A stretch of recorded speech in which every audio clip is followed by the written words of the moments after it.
Company खुली, company के अंदर बॉस ने सेक्रेटरी किसको रखा? लड़की को रखा। शोरूम खुला, शोरूम के रिसेप्शन पर, काउंटर पर कौन बैठा? खूबसूरत लड़की बैठी। एयरलाइन शुरू हुई, फ्लाइट शुरू हुई, फ्लाइट में ग्राहकों को चाय नाश्ता पानी कौन दे रहा है? औरत दे रही है। यह औरत की इज्जत है? यह औरत को सम्मान दिया जा रहा है? नहीं, यह औरत को यूज किया जा रहा है, यह औरत को जलील किया जा रहा है, औरत को अपमानित किया जा रहा है। इस्लाम कहता है कि ऐ औरत, तू अपमानित होने के लिए इस दुनिया में नहीं। आज बहुत सारी मुसलमान लड़कियां जो इस्लाम को छोड़ करके मुर्तद हो रही हैं, मुशरिक हो रही हैं, काफिर हो रही हैं, उनका ब्रेन वॉश किया जाता है। उनके दिमाग में यह भरा जाता है कि तू जिस मजहब को मानती है उस मजहब में तू बहुत कैद है, बहुत जुल्म हो रहा है तेरे ऊपर, बहुत अत्याचार हो रहा है। और अगर मैं ये कहूं कि फित्ने इर्तिदाद की बहुत बड़ी वजह यह है कि या तो इस्लाम ने औरत को जो मकाम दिया है उसको हमने समझा नहीं है, और अगर समझा है तो अपनी सोसाइटी पर, अपने समाज पर उसको अप्लाई नहीं किया है। कहीं ना कहीं हमारे समाज में आज भी औरतों के ताल्लुक से नाइंसाफी पाई जाती है। मुस्लिम मुआशरे में बहुत सारे ऐसे मर्द भी हैं जिनके दिमाग में यह बैठा हुआ है कि औरत पांव की जूती है, उसे सर का ताज न बनाया जाए। आज भी बहुत सारे घरों में ऐसे बाप हैं जो बेटे की पैदा होने पर तो खुशियां मनाते हैं, मिठाई बांटते हैं, लेकिन बेटी के पैदा होने पर उनके चेहरे पर चिंता की लकीरें आ जाती हैं। ये डिस्क्रिमिनेशन, ये भेदभाव क्या इस्लाम की तालीम है? नहीं, इस्लाम की तालीम तो नहीं। इस्लाम ने यह तो नहीं कहा कि मर्द और औरत बराबर है, यह इस्लाम की शिक्षा नहीं है, इस्लाम की तालीम नहीं है। इस्लाम ने बराबर नहीं कहा। इस्लाम यह कहता है कि मर्द का अपना एक अलग मकाम है, औरत का अपना एक अलग मकाम है। मर्द औरत बनने की कोशिश ना करे, औरत मर्द बनने की कोशिश ना करे। वला ततमन्नौ मा फद्दलल्लाहु बिही बादकुम अला बाद। ऐ मर्दों, तुम्हें अल्लाह ताला ने जो फजीलतें दी हैं उन फजीलतों पर तुम अल्लाह का शुक्र अदा करो। तुम औरतों को जो छूट दी गई है, जो शरीयत में उनको जो रियायत दी गई है, तुम उसकी तमन्ना न करो। और ऐ औरतों, तुम्हें अल्लाह ताला ने बहुत सारी चीजों से बरी रखा है, तुम्हारी जिम्मेदारियों को अलग रखा है। तुम मर्दों को मिलने वाली चीजों की तमन्ना न करो। यह है इस्लाम का कॉन्सेप्ट। जिंदगी की गाड़ी मर्द और औरत दोनों चलाते हैं, लेकिन इस गाड़ी की स्टीयरिंग मर्द के हाथ में। अर्रिजालु कव्वामूना अलन निसा, मर्द औरतों के ऊपर कव्वाम है। बाज लोग इसका तर्जमा करते हैं कि मर्द औरत के ऊपर हाकिम है, गवर्नर है। मर्द औरत के ऊपर, औरत मर्द की गुलाम है, उसकी लौंडी है। ये गलत तर्जमा है, गलत एक्सप्लेनेशन है, गलत इंटरप्रिटेशन है इस आयत। यहां पे अल्लाह ताला ने कव्वाम का लफ्ज इस्तेमाल किया है। कव्वाम जो है ये हाकिम को नहीं बोलते, कव्वाम गवर्नर को नहीं बोलते, कव्वाम एडमिनिस्ट्रेटर को बोलते हैं, कव्वाम मैनेजर को बोलते हैं, कव्वाम हेड ऑफ द फैमिली को बोलते हैं,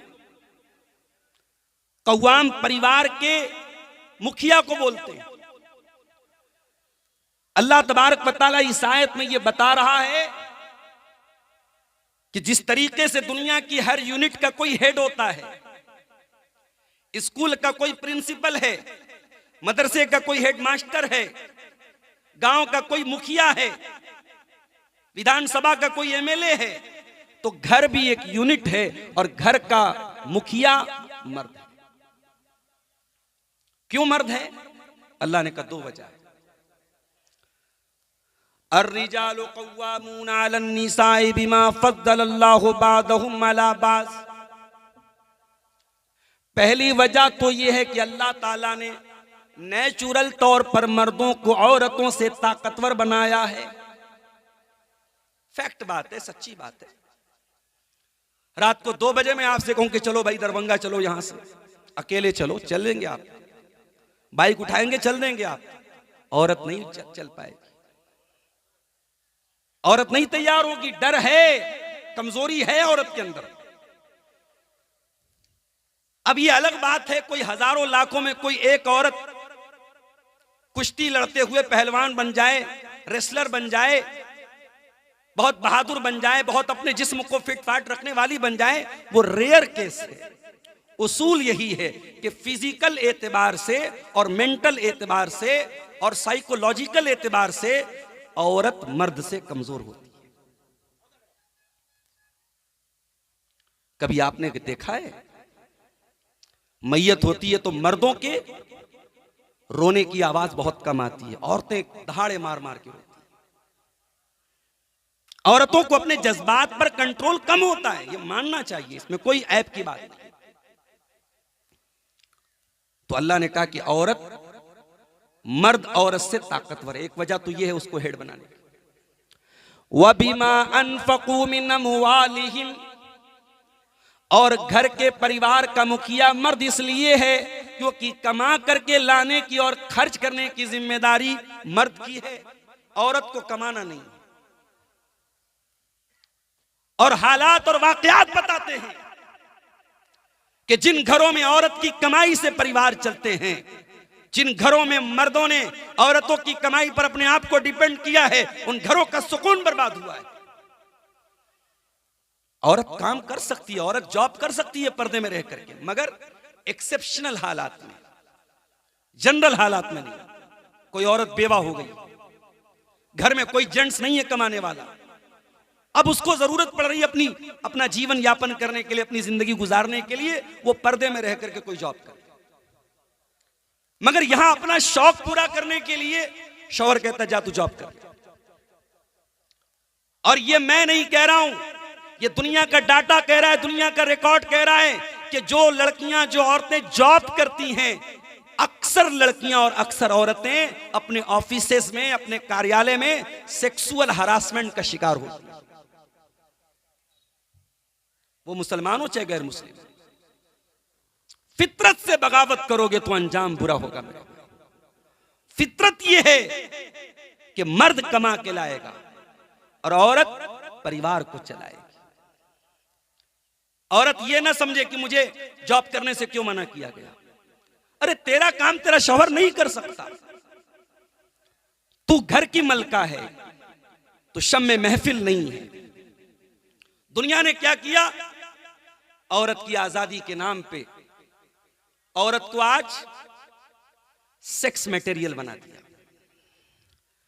कंपनी खुली, कंपनी के अंदर बॉस ने सेक्रेटरी किसको रखा, लड़की को रखा। शोरूम खुला, शोरूम के रिसेप्शन पर, काउंटर पर कौन बैठा, खूबसूरत लड़की बैठी। एयरलाइन शुरू हुई, फ्लाइट शुरू हुई, फ्लाइट में ग्राहकों को चाय नाश्ता पानी कौन दे रहा है, औरत दे रही है। ये औरत की इज्जत है, ये औरत को सम्मान दिया जा रहा है, नहीं, ये औरत को यूज किया जा रहा है, ये औरत को जलील किया जा रहा है, औरत को अपमानित किया जा रहा है। इस्लाम कहता है कि ऐ औरत, तू अपमानित होने के लिए इस दुनिया में नहीं आई है, तू घर का चिराग है, तो गुमनामी के पर्दे में रहकर समाज को वो हीरे देती है जिस पर समाज फख्र करता है। दुनिया आज इमाम बुखारी को जानती है। इमाम बुखारी की मां का नाम पता है आपको? दुनिया इमाम मुस्लिम को जानती है। इमाम मुस्लिम की मां का नाम कोई जानता है? दुनिया इमाम अबू हनीफा का तस्करा करती है। इमाम अबू हनीफा की मां को कौन जानता है? दुनिया इमाम मालिक की हदीस की किताब पढ़ती है। इमाम मालिक की मां को कौन जानता है? दुनिया इमाम अहमद इब्ने हंबल की हिम्मत और शुजाअत के वाकयात पढ़ती है। इमाम अहमद इब्ने हंबल की मां को कौन जानता है? दुनिया इब्ने तैमिया के कारनामे जानती है। इब्ने तैमिया की मां को कोई नहीं जानता। यह औरत होती है जिसका नाम पता नहीं, जिसकी शख्सियत के बारे में पता नहीं, मगर यही औरतें थीं जिन्होंने दुनिया को अहमद इब्ने हंबल दिया, जिन्होंने दुनिया को इमाम मालिक दिया, जिन्होंने दुनिया को इब्ने तैमिया दिया, जिन्होंने दुनिया को अबू हनीफा दिया, जिन्होंने दुनिया को इमाम बुखारी दिया। ये औरत है जो समाज और मुआशरे को ये हीरे अता करती है। इस्लाम ने औरत को उसका रियल मकाम दिया है।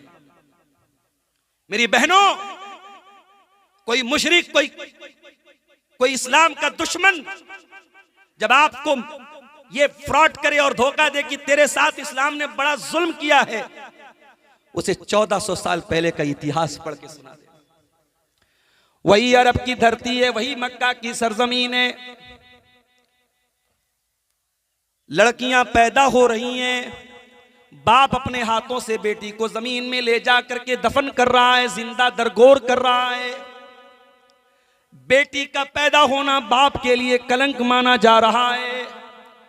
कुरान करीम नक्शा खींचता है, वइदा बुश्शिरा अहदुहुम बिल उन्सा ज़ल्ला वजहु मुस्वद्दन व हुवा कज़ीम। वो इतने बेरहम लोग थे, जब उनके घर में बेटी पैदा होती थी तो बेटी के बाप का चेहरा काला पड़ जाता था। यतवारा मिनल कौमि मिन सूइ मा बुश्शिरा बिही अयुमसिकुहु अला हूनिन अम यदुस्सुहु फित तुराब।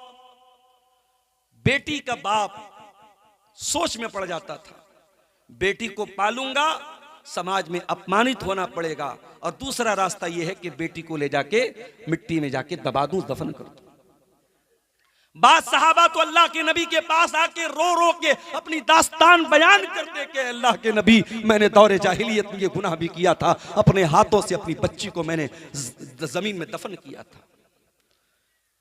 मेरी प्यारी माँ और बहनों, इस्लाम ने इस अत्याचार को रोका, मेरे नबी ने इस अत्याचार को रोका और दुनिया को मैसेज दिया, पैगाम दिया कि बेटी जमीन में जिंदा दफन करने की चीज नहीं है, बेटी तो सीने से लगाने की चीज है। बेटी कलंक नहीं है, बेटी तो रहमत है।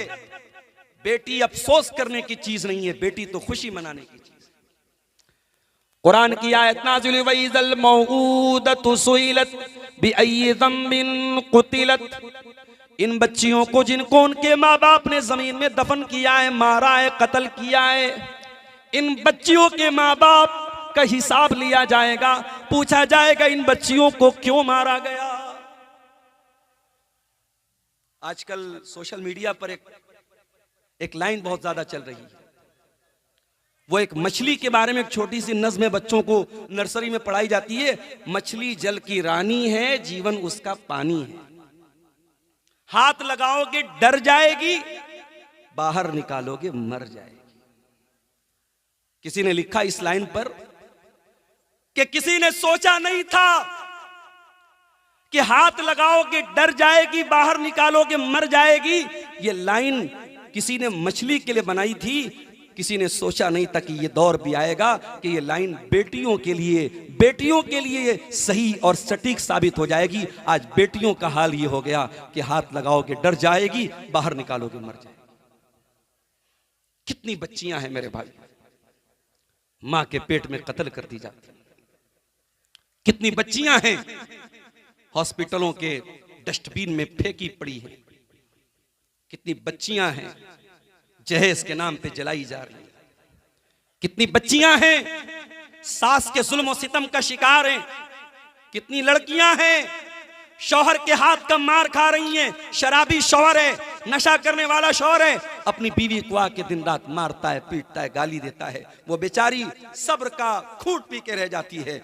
आज भी बेटी मजलूम है मेरे भाइयों हमारी सोसाइटी में। 1400 साल पहले मुहम्मदुर रसूलुल्लाह सल्लल्लाहु अलैहि वसल्लम ने दुनिया को ये पैगाम दिया, मन आला जारियतैन हत्ता तबलुगा जा यौमल क़ियामत अना व हुवा कहातैन। आपने अपनी 2 उंगलियों से इशारा करके फरमाया, जिसने 2 बेटियों को पाला होगा, 2 बेटियों की परवरिश का हक अदा किया होगा, 2 बेटियों के बाप को अल्लाह ताला कयामत के दिन उसके नबी के साथ रखेगा, वो कयामत के दिन अपने नबी के साथ आएगा। आपने इस तरीके से अपनी उंगलियों से इशारा करके फरमाया, जिस तरीके से ये दोनों उंगलियां एक दूसरे के साथ अटैच है, मिली हुई हैं, जुड़ी हुई हैं। बच्चियों का बाप नबी के साथ आएगा। बुखारी की रिवायत है, हजरत आयशा फरमाती हैं, एक साइला आती है भीख मांगने वाली, उसके साथ 2 छोटी छोटी बच्चियां हैं। उसने मुझसे खाने को कुछ मांगा, फलम तजिद इंदी गैर तमरतिन, मेरे घर में एक खजूर थी, बस मैंने वो खजूर उठा के उस औरत को दे दी।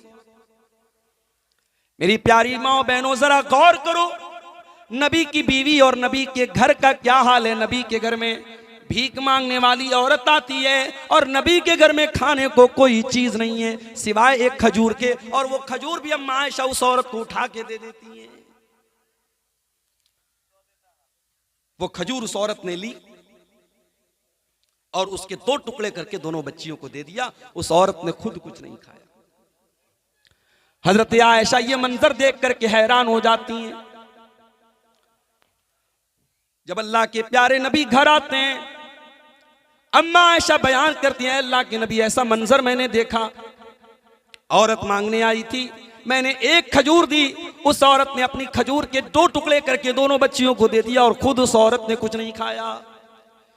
अल्लाह के प्यारे नबी ने फरमाया, ऐ आयशा, मनिबतुलिया मिन हाज़िहिल बनाति शैअन कुन्न लहू सित्रम मिनन नार। आयशा, बेटियों की परवरिश करना आसान काम नहीं है। बेटियां बहुत बड़ी आजमाइश बन करके आती हैं, बहुत बड़ा इम्तिहान बन करके आती हैं, और जो इस इम्तिहान में, इस परीक्षा में पास हो जाए, जो इस इम्तिहान में खरा उतर जाए, उसको अल्लाह ताला जहन्नम की आग से बचाएगा। ओ लोगों, तुम्हें बेटी जहन्नम की आग से बचाने के लिए आती है और तुम उस बेटी को उसकी माँ के पेट में कत्ल कर डालते हो। उस बेटी के पैदा होने पर तुम अफसोस करते हो। ये बेटी अफसोस के लायक नहीं, ये बेटी तो खुशी मनाने के लायक है। अगर बेटी कलंक होती, अल्लाह अपने नबी को 4-4 बेटियां ना देता। मेरे नबी से पूछो कि बेटियों को कैसे पाला जाता है। 4-4 बेटियां मेरे नबी की हैं और चारों बेटियों की परवरिश अल्लाह के प्यारे नबी ने बड़े लाडो प्यार से की। आपकी सबसे छोटी बेटी हजरत फातिमा ज़हरा रजी अल्लाह ताला अन्हा जब कभी मिलने के अपने बाप से आती थी, अपने अब्बा से आती थी, बुखारी की रिवायत है, अम्मा आयशा फरमाती हैं, रहबा बिइब्नतिही, अल्लाह के प्यारे नबी अपनी बेटी को मरहबा कहते थे, वेलकम कहते थे, खुशामदीद कहते थे। अपनी बच्ची को आगे बढ़कर के उसके हाथ को चूम लेते थे और अपने बाजू में, अपने बगल में, अपने करीब में अपनी बेटी को बिठाया करते थे। ओ लोगों, बेटियों को प्यार देना, बेटियों को इज्जत देना, बेटियों को लाडो प्यार करना, ये मुस्तफा की सुन्नत है, ये नबी की सुन्नत है। और मुझे कहने दीजिए कि आज बहुत सारी मुसलमान लड़कियां जो मुर्तद हो रही हैं, उसके रीजंस पर अगर आप गौर करेंगे तो एक रीजन ये भी है कि उन बच्चियों को घर से प्यार नहीं मिलता। इधर मां डांट रही है, उधर बाप डांट रहा है, उधर भाई बुरा भला कह रहा है, वो लड़की घर के माहौल से बेजार हो जाती है और घर के बाहर कोई मोहब्बत के 2 मीठे बोल बोल देता है, कोई झूठी तारीफ कर देता है, कोई शान में झूठे कसीदे पढ़ देता है, तो उस लड़की को लट्टू होने में देर नहीं लगती। बेटियों की से मोहब्बत करो मेरे भाइयों, ये भी हमारे नबी की सुन्नत है। और आगे बढ़िए, यही औरत जवान होती है, उसकी शादी का टाइम आया, आप एक मां हैं, आप अपनी बच्ची के लिए रिश्ता देखने जा रही हैं, आप अपने बच्ची के लिए शौहर देखने जा रही हैं। उस शौहर के अंदर आपने क्या देखा? बात कड़वी है मगर सच है। मैं हजारों ऐसे रिश्तों को जानता हूं, मां बाप को यह भी पता है कि इस लड़के का इसका लड़के का पास्ट बहुत गंदा है, पहले बहुत गंदा काम करता था। लड़का शराब भी पीता था, आज अच्छी जॉब पर आ गया, गवर्नमेंट जॉब में आ गया, अच्छा कमाने लगा, बिजनेस चल गया। लोग अपनी लड़की की शादी फट से कर देते हैं, कहते अरे यार शराब पीता था, कोई बात नहीं, हमारी बच्ची जाके संभाल ले। ऐसे भी घरों को मैंने देखा जहां पे वाज़े तौर पर, साफ तौर पर शिरकिया काम हो रहा है। जहां पे शिरक हो रहा है वहां पर भी बेटियों का रिश्ता कर दिया जाता है, ये कह करके हमारी बेटी जाकर के माहौल को सुधार देगी, हमारी बेटी जाकर के वहां के दाग को साफ कर देगी। माफ करना मेरे प्यारे भाइयों, आपकी बेटियां कोई सर्फ एक्सेल तो नहीं है, कोई डिटर्जेंट पाउडर तो नहीं है कि आप उनके जरिए अपने दामाद के दाग को साफ करें और आप उसकी गंदगियों को साफ करें। जब रिश्ता देखने जाओ तो दीनदार दामाद तलाश किया करो, दीनदार रिश्ता तलाश किया करो। अल्लाह के नबी फरमाते हैं इदा खतब इलैकुम मिम्मन तरज़ौन दीनहु व खुल्क़हु फज़व्विजू। जब तुम्हारे लड़कियों के लिए ऐसा रिश्ता आ जाए, लड़का दीनदार है, लड़का बाअखलाक है, तो उससे शादी कर दो। ये मत देखो कि कितनी प्रॉपर्टी है, कितना कमा रहा है। अगर कमा रहा है, इज्जतदार घर का लड़का है, दीनदार घर का लड़का है, अच्छे अखलाक वाला लड़का है, निकाह कर दो। अगर ऐसा नहीं करोगे ज़मीन में फितना और फसाद फैलेगा। आज रिश्ते की बड़ी कंडीशन हमारे यहाँ है। मेरा जुमला नोट कर लो, तुम निकाह को जितना मुश्किल बनाओगे जिना उतना आसान होता चला जाए। लड़कियों के रिश्ते आज अच्छे रिश्ते आते हैं, माँ बाप रिजेक्ट कर देते हैं, नहीं साहब हम नहीं करें। क्यों? घर बहुत छोटा है, घर बहुत छोटा, हमारी लड़की कहां रहेगी। हालांकि अपना घर ऑलरेडी बहुत छोटा है, मगर लड़की को कहां भेजेंगे? शीश महल में भेजेंगे। अपनी शर्तों को मेरे भाइयों थोड़ा डाउन करो, थोड़ा कम करो। दीनदारी है, रिश्ता कर दो। दुनिया के स्टैंडर्ड, दुनिया के मेयार पर अगर आप रिश्ते करने निकलोगे, लड़कियों की उम्र निकलेगी। ये जमाना सहाबा का नहीं है, ये जमाना ताबईन का नहीं है, ये कुर्बे कयामत का दौर है, ये फितनों का दौर है, ये इंस्टाग्राम का दौर है, ये सोशल मीडिया का दौर है, ये गंदगी के सैलाब का दौर है। अपने बेटों और बेटियों को इस गंदगी से बचाना है, निकाह को आसान करो। बेटी की शादी आपने कर, अब आपकी बेटी किसी की बीवी बन गई। अब जब ये बीवी बन के आई, दुनिया वाले कहते हैं साहब बीवी किसको बोलते हैं? शरीक हयात, उर्दू में एक लफ्ज इस्तेमाल करते हैं शरीक हयात। इंग्लिश वाले बोलते हैं life partner, better half. Hindi वाले बोलते हैं अर्धांगिनी। इस्लाम ने बीवी को कौन सा लक़ब दिया? आइए जरा कुरान खोलते हैं। हुन्ना लिबासुल लकुम व अंतुम लिबासुल लहुन्ना। तुम्हारी बीवी तुम्हारे लिए लिबास है, तुम अपनी बीवी के लिए लिबास हो। लिबास अगर बदन से उतर जाए इंसान नंगा हो जाएगा। इंसान के बदन की का लिबास उसकी इज्जत को पर्दे में रखे हुए, उसको ढांपे हुए। कुरान कहता है बीवी शौहर के लिए लिबास है, शौहर बीवी के लिए लिबास है। दोनों एक दूसरे का पर्दा है, एक दूसरे की इज्जत है, एक दूसरे का सम्मान है। कुरान कहता है वमिन आयातिही अन खलक़ लकुम मिन अनफुसिकुम अज़वाजन लितस्कुनू इलैहा। तुम्हारी बीवी तुम्हारे सुकून का जरिया है। वजाल बैनकुम मवद्दतन व रहमा, और अल्लाह ने मियाँ बीवी के दिल में एक दूसरे की मोहब्बत और रहमत पैदा कर दी है। मियाँ बीवी के दिल में मोहब्बत अल्लाह पैदा करता है। मियाँ बीवी की मोहब्बत रेस्टोरेंट में पैदा होने वाली मोहब्बत नहीं है, पार्कों में पैदा होने वाली मोहब्बत नहीं है, सोशल मीडिया से पैदा होने वाली मोहब्बत नहीं, ये अल्लाह की पैदा की हुई मोहब्बत है। ये हलाल मोहब्बत है, ये जायज मोहब्बत। तो बीवी जब औरत बीवी बन के आई है तो घर के सुकून का जरिया बन गई। इसीलिए अल्लाह के नबी से पूछा गया, अय अल्लाह के प्यारे नबी अय्युन निसाई खैर, सबसे बेहतरीन औरत कौन सी है? आपने फरमाया अल्लती तसुर्रुहु इज़ा नज़र, सबसे बेहतरीन बीवी वो है जब शौहर देखे तो खुश हो जाए। वह तुती उहु इज़ा अमर, और जब शौहर बीवी को कोई हुक्म दे तो बीवी बात मान ले। वला तो खालिफहु फी नफ्सिहा व मालिही बिमा यकरा, और अपनी आबरू के सिलसिले में और शौहर के माल के सिलसिले में कोई ऐसा कदम ना उठाए जो शौहर को नाराज कर दे। ये तीन चीजें, ये तीन क्वालिटी एक बेहतरीन औरत की निशानी है। बीवी बनकर के औरत आई है तो शौहर को सुकून दे रही है। और हम लोग एक अक्सर एक लाइन सुनते हैं कि हर कामयाब मर्द के पीछे किसी औरत का हाथ होता है। मैं इस लाइन से पूरी तरीके से तो एग्री नहीं हूं।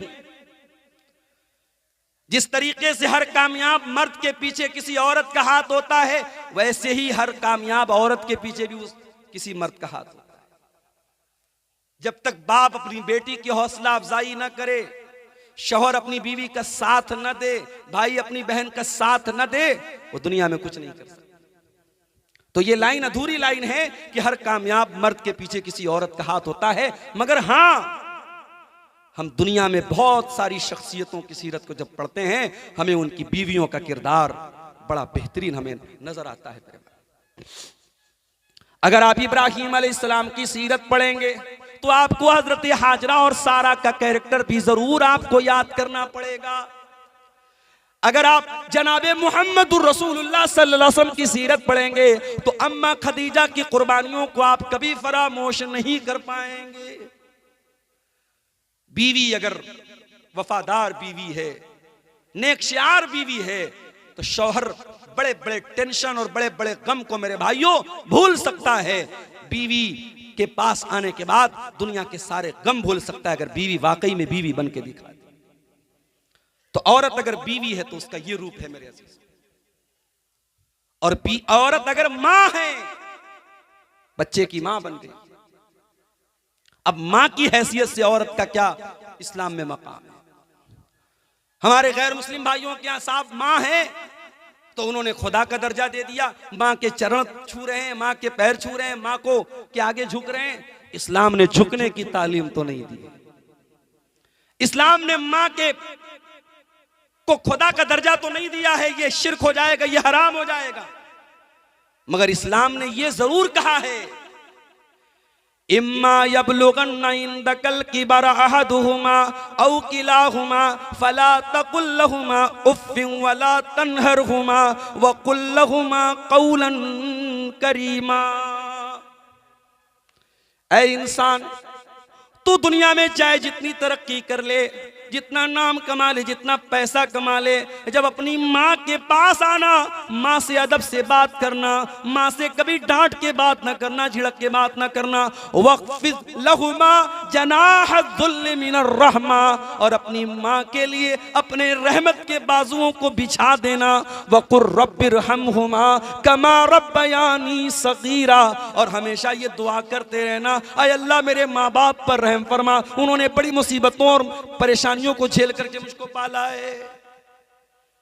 सहाबी अल्लाह के नबी के पास आते, ऐ अल्लाह के नबी, आपके साथ जिहाद में जाना चाहता हूं, मेरी मां मुझे मना कर रही है, मेरी मां की खिदमत करने वाला कोई नहीं है, मेरी मां रोक रही है। ऐ अल्लाह के नबी, लेकिन मैं आपके साथ जिहाद में जाना चाहता हूं। आपने फरमाया, जो तुम्हारी मां की कोई खिदमत करने वाला नहीं है, फलज़महा, तो तुम जिहाद के मैदान में बाद में कभी चले जाना, जा करके पहले अपनी माँ की खिदमत करो, माँ को तवज्जो दो, माँ को प्यार दो, माँ को सम्मान dो। फ़इन्नल जन्नत तहत रिजलिहा, उसके कदमों के नीचे तुम्हारी जन्नत है।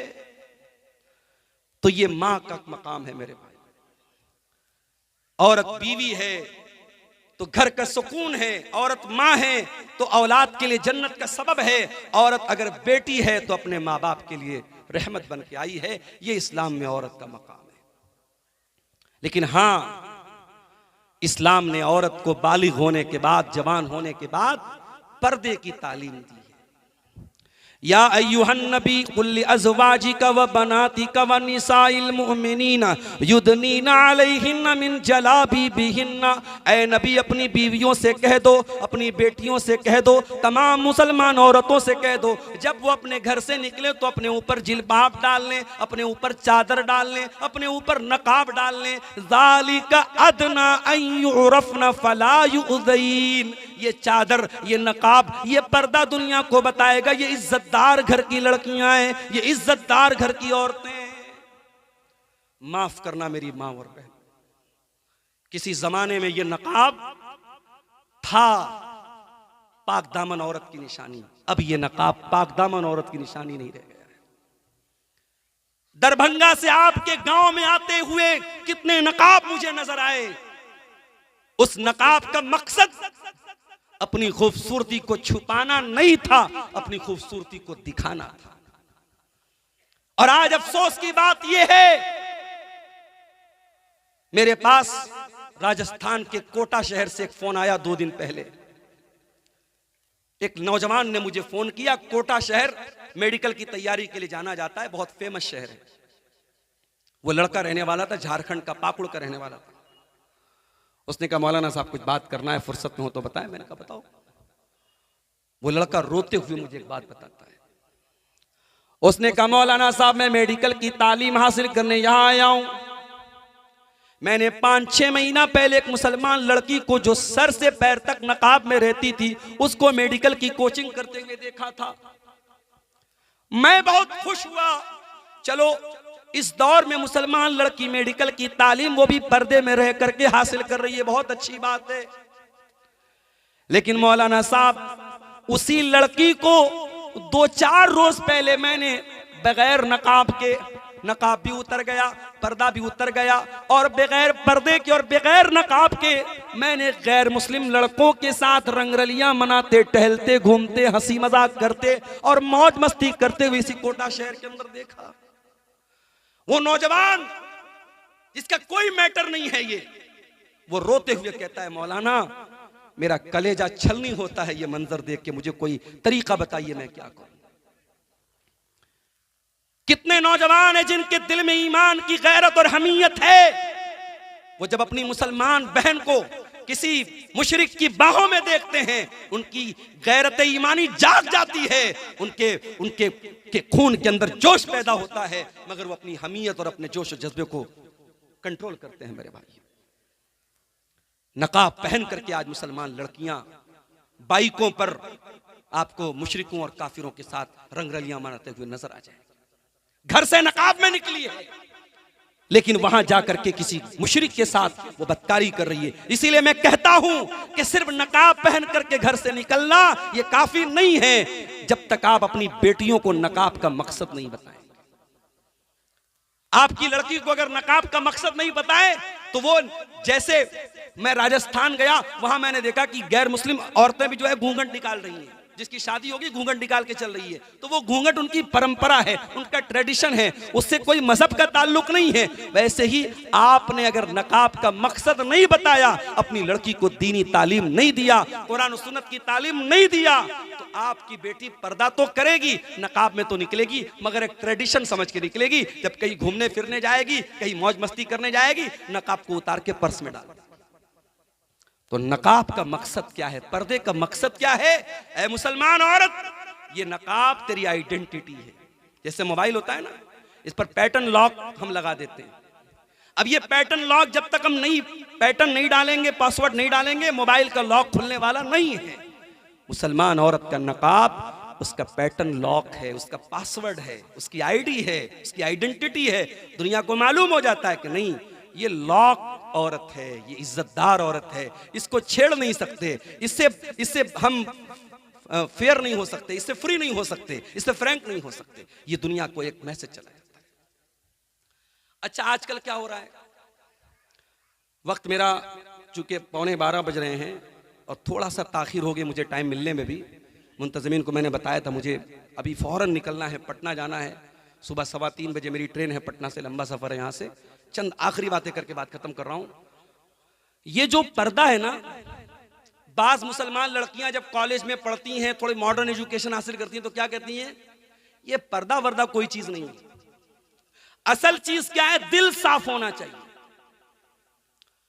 हमारे पड़ोसी मुल्क में डॉक्टर जाकिर नायक साहब ने एक न्यूज एंकर से कह दिया कि मेकअप लगा करके कोई औरत अगर किसी मर्द के सामने बैठी है, मेकअप करके, बन करके, समर करके, और आधा घंटे तक वो मर्द उस औरत के सामने रहता है और मर्द के दिल पे कोई चेंजिंग, कोई हलचल नहीं होती है, तो उस मर्द को इलाज कराना चाहिए, वो मर्द नहीं। बड़ा बवाल हुआ साहब वहां। लोगों ने कहा डॉक्टर जाकिर नायक की सोच बड़ी गंदी है। सोच गंदी नहीं है, ये नेचुरल बात है। और अगर तुमको लगता है कि ये गलत बात है तो जरा बर्दाश्त करके दिखाओ।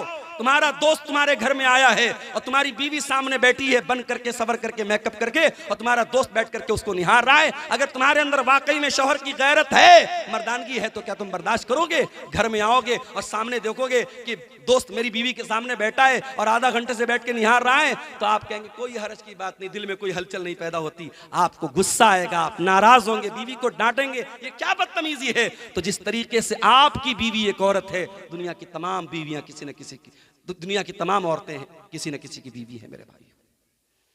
तो इस्लाम का एक सिंपल सा उसूल है कि औरत और मर्द के अंदर एक अट्रैक्शन है। और मैं यहां एक बात यह भी बता दूं, मैं अभी कटिहार के इलाके में गया, एक मदरसे में छोटा सा प्रोग्राम था मेरा। मैंने देखा जवान लड़कियां आ रही हैं हाफिज साहब से कुरान पढ़ने। जवान लड़कियां बगैर नकाब के, बगैर पर्दे के, जवान हाफिज जी से, इमाम साहब से कुरान पढ़ने आ रही हैं। वल्लाह ये बहुत बड़ा फितना है, बहुत बड़ा फितना है।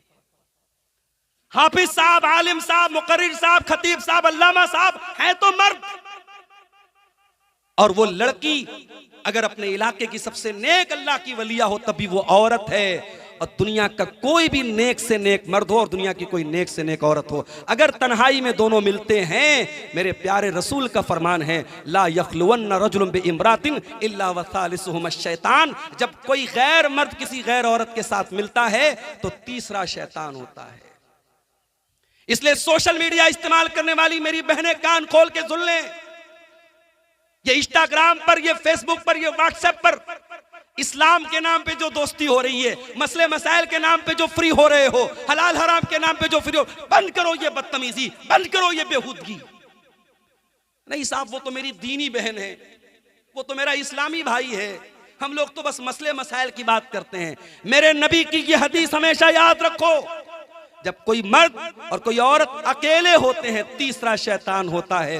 सोशल मीडिया पर भी आप अकेले हैं, व्हाट्सएप पर भी आप अकेले हैं, फेसबुक पर भी आप अकेले हैं, इंस्टाग्राम पर भी आप अकेले हैं। जहां आपको प्राइवेसी मिल रही है आप चैटिंग करेंगे, आप बातें करेंगे, फितना पैदा हो। इसलिए मेरी बहनों, आप दुनिया की वो कीमती दौलत हैं जिसे इस्लाम ने पर्दे में रहने का हुक्म दिया है। और आखिरी बात, बास घरों में मैंने ये भी देखा कि साहब मोहल्ले के लड़कों से तो बहुत पर्दा हो रहा है, गांव के लोगों से तो बड़ा पर्दा हो रहा है, लेकिन घर के अंदर देवर भाभी में कोई पर्दा नहीं है, कजिन्स में कोई पर्दा नहीं है। खाला के लड़के, चाचा के लड़के, मामा के लड़के, ताया के लड़के घर में आ रहे, जवान बेटी है, उठ रहे, बैठ रहे, हंसी मजाक हो रहा है और हमें कोई प्रॉब्लम नहीं। साहब ये सब तो आपस में कजिन है। कजिन्स भी एक दूसरे के लिए गैर महरम है। जीजा अपनी भाभी के लिए, जीजा अपनी साली के लिए गैर महरम है, देवर अपनी भाभी के लिए गैर महरम है। तो ये जो रिश्तेदारियों में जो महरम गैर महरम का फर्क नहीं है, इसने भी हालात बहुत खराब किए हैं मेरे भाई। इसलिए मेरे अजीजों, इर्तिदाद के फितने को रोकना है तो पहले उसके चोर दरवाजों को रोको, पहले इस बेहयाई को रोको, इस बेपर्दगी को रोको। ये आपका दरभंगा शहर, ये मधुबनी शहर, ये आपके ये इलाके जो अल्हम्दुलिल्लाह मुसलमानों की एक बड़ी बस्तियां, मुसलमानों की एक बड़ी आबादी है यहाँ। जब इन बस्तियों और इन आबादियों में हम मुसलमान लड़कियों को रास्ते में हंस हंस के मोबाइल पर बात करते हुए देखते हैं, जब हम उनको होटलों और रेस्टोरेंट में किसी के साथ बेहयाई करते हुए देखते हैं, वल्लाह हमारे कलेजे छलनी होते हैं, हमारे दिलों को तकलीफ होती है कि ये कौम कहाँ जा रही है, इस कौम की लड़कियां कहाँ जा रही हैं। और सबसे बढ़ करके अगर कौम की लड़कियां ये काम कर रही हैं तो कौम के जो मर्द हजरात हैं, जो घरों के गार्जियन हजरात हैं, वो क्या काम कर रहे हैं। वल्लाह वो मर्द दयूस है, वो मर्द बेगैरत है, वो मर्द बेहया और बेशरम है जिसके घर की औरतें बेपर्दगी करें और उसको कोई फर्क ना पड़े। अल्लाह के नबी की आखिरी हदीस सुना के बाद खत्म करता हूं। अल्लाह के प्यारे नबी सल्लल्लाहु अलैहि वसल्लम फरमाया कि 3 लोग ऐसे होंगे जिनकी तरफ कयामत के दिन अल्लाह ताला ना तो देखेगा, ना बातचीत करेगा, ना पाक और साफ करेगा। पड़ेगा। नंबर 1 अल आक़ु लिवालिदैहि, अपने माँ बाप को सताने वाला। नंबर 2 अल मरअतुल मुतरज्जिला, मर्दों की कॉपी करने वाली औरत। और नंबर 3 अद्दय्यूस अल्लज़ी युक़िर्रु फ़ी अहलिही अल खुबुस, वो दय्यूस और बेगैरत इंसान जिसके घर में बेगैरती और बेपर्दगी हो रही हो और उसको कोई फर्क ना पड़ रहा हो। इसलिए मेरे अजीजों, इस बेपर्दगी को रोको, इस बेहयाई को रोको, अपनी बच्चियों को तालीम दो। मैं हायर एजुकेशन देने से मना नहीं करता, मगर हाँ, माहौल बहुत खराब है। आपकी बेटियों को दीन से डिस्ट्रैक्ट करने के लिए, दूर करने के लिए हजारों चीजें मौजूद हैं। आप कभी अकेले में बैठ के गौर करो, मेरी बच्ची को दीन सिखाने वाला कौन है? आज हमारी मस्जिदों में औरतों का इंतजाम आम तौर से नहीं है। जुमा के खुतबे में आम तौर से औरतें नहीं जाती हैं। जलसे साल में कभी एक बार हुए औरतों का इंतजाम हुआ, वरना वो भी नहीं होता। हमारे घर की औरतों को दीन की तालीम ना के बराबर मिल रही है। दीन से दूर करने वाली चीजें कदम कदम पे मिल रही हैं और दीन की तालीम ना के बराबर मिल रही है। इस पर बैठ करके सर जोड़ के मेरे भाइयों, मुझे बड़ी खुशी हुई। हमारे बहुत मायानाज मुकर्रिर हैं शेख अब्दुल्ला सालिम चतुर्वेदी साहब तशरीफ ला चुके हैं। आज मुख्तलिफ मसालिक की और मकादिब फिक्र के उलमा इस स्टेज पर बैठे हैं। मैं सबको ये मैसेज देना चाहता हूँ, सारे मसालिक के उलमा बैठ करके इस बात पर सर जोड़ के बैठे कि हमें अपनी कौम की औरतों को कैसे दीन से जोड़ना है। आज मुस्लिम पर्सनल लॉ बोर्ड की तरफ से भी ये बयान आया है कि खवातीन के लिए पर्दे के साथ मस्जिदों में भी इंतजाम होना चाहिए, खवातीन के लिए दीनी प्रोग्राम भी होना चाहिए, खवातीन को दीन से जोड़ने के रास्ते निकलने चाहिए। आज इस चीज की अहमियत को तमाम मसालिक के उलमा ने महसूस किया है। मेरे भाइयों, इस स्टेज से ये पैगाम भी मैं आपको देना चाहता हूँ कि फितना इर्तिदाद से अगर रोकना है अपनी कौम की बच्चियों को, तो हमें दीनी तालीम से अपनी बच्चियों को लेस करना पड़ेगा। पर्दे का जो शरई मतलब है उसको अपने घर में लागू करना पड़ेगा। इंशाअल्लाह अगर इन तालीमात पर हम अमल करेंगे, इंशाअल्लाह मुआशरे की तस्वीर बदलेगी। अल्लाह से दुआ है रब्बुल आलमीन हमारी कौम की बच्चियों को इस फितने से महफूज रखे। रब्बुल आलमीन हमें, हमारी बहनों को इस्लामी पर्दे को अपनाने की तौफीक अता फरमाए। आज की ये कॉन्फ्रेंस इन भाइयों की मेहनत और कोशिश और ताउन से मुनक़िद हुई है। अल्लाह उनके मालो मनाल अहलो अयाल और इल्म व अमल में बरकत अता फरमाए। अल्लाह इस कोशिश को कबूल फरमाए। हम सबका मिलना जुलना बैठना और जमा होना अल्लाह कबूल फरमाए। अल्लाह हम सबको ईमान पर कायम रखे और ईमान पर हम सबका खात्मा हो। आमीन। व आखिर दावाना अल्हम्दुलिल्लाहि रब्बिल आलमीन। वस्सलामु अलैकुम व रहमतुल्लाहि व बरकातुहू।